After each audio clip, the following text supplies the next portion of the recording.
हाय दोस्तों, स्वागत है आपका मेरे यूट्यूब चैनल क्यूरियस माइंड में। मैं मनीषा तिवारी मिश्रा।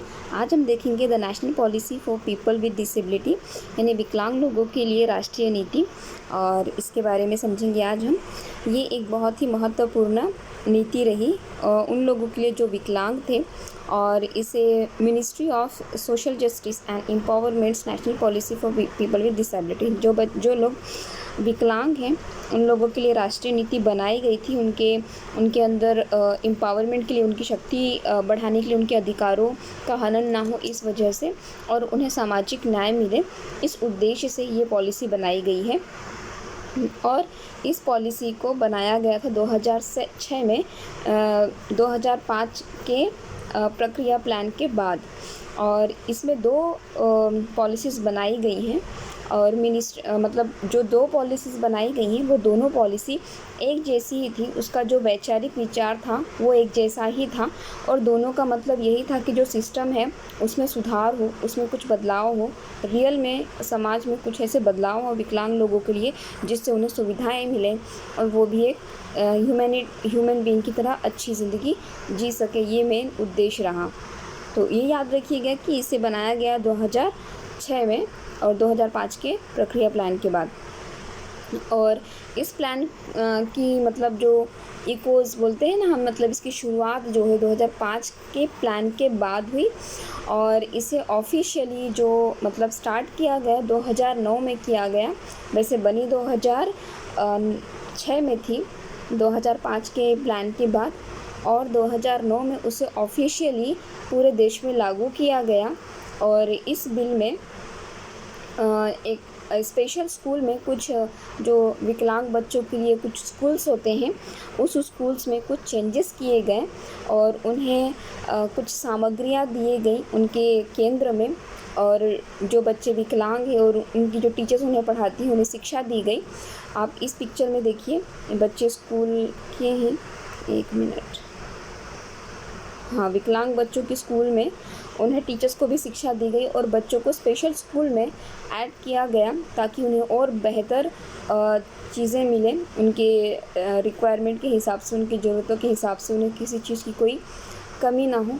इसलिए एक स्पेशल स्कूल्स में कुछ बदलाव किए गए जो कि विकलांग बच्चों के लिए सही हो, और टीचर भी उन्हें सही तरीके से पढ़ा सकें। और अगर इसमें और भी कोई चीज़ अगर ऐड की गई है तो इस पॉलिसी में ये किया गया है कि मतलब जो ब्रिज था, एक ब्रिज बनाई गई है यहाँ पे, जो कि एक शहर के बच्चों के स्कूल में और गांव के बच्चों के स्कूल में एक जो गैप पड़ता था वो गैप ना रहे। इस वजह से यहाँ पर भी एक उस गैप को मिटाने के लिए इस पॉलिसी को बनाया गया है।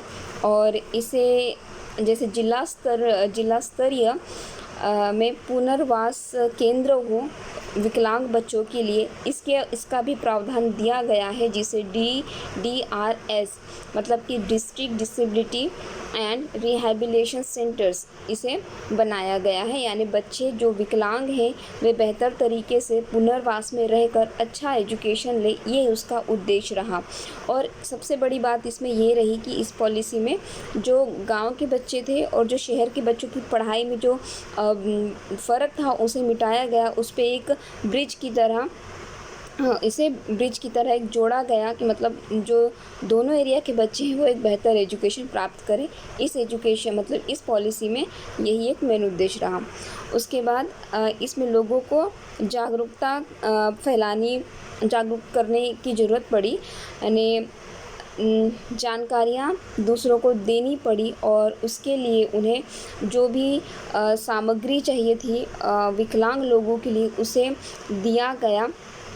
और उसमें ये चीज़ इंश्योर की गई कि मतलब 3% जो कवरेज है विकलांग बच्चों का वो पूरा हो सके, चाहे वो किसी भी हालत में हो।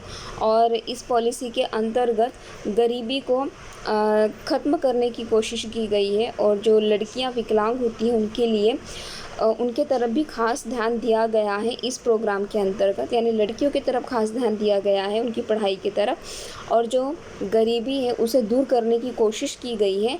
उन बच्चों को पुनर्वास देने की कोशिश की गई है। जो बच्चे गरीबी में और विकलांग हैं, इन्हें एक बेहतर एजुकेशन मिल सके और जो गैप है मतलब सिटी के स्कूल में और गांव के स्कूल में, उसे दूर करने की कोशिश की गई है इस पॉलिसी के अंतर्गत। मतलब कि जो बच्चे सिटी में पढ़ के जो सुविधाएं प्राप्त करते हैं वे गांव में भी उपलब्ध हो, इस चीज़ को ज़्यादा ध्यान दिया गया है। बच्चों को उनकी ज़रूरतों के हिसाब से पढ़ाया जाए, इस पर फोकस किया गया है। तो आई होप आपको ये वीडियो अच्छा लगा होगा।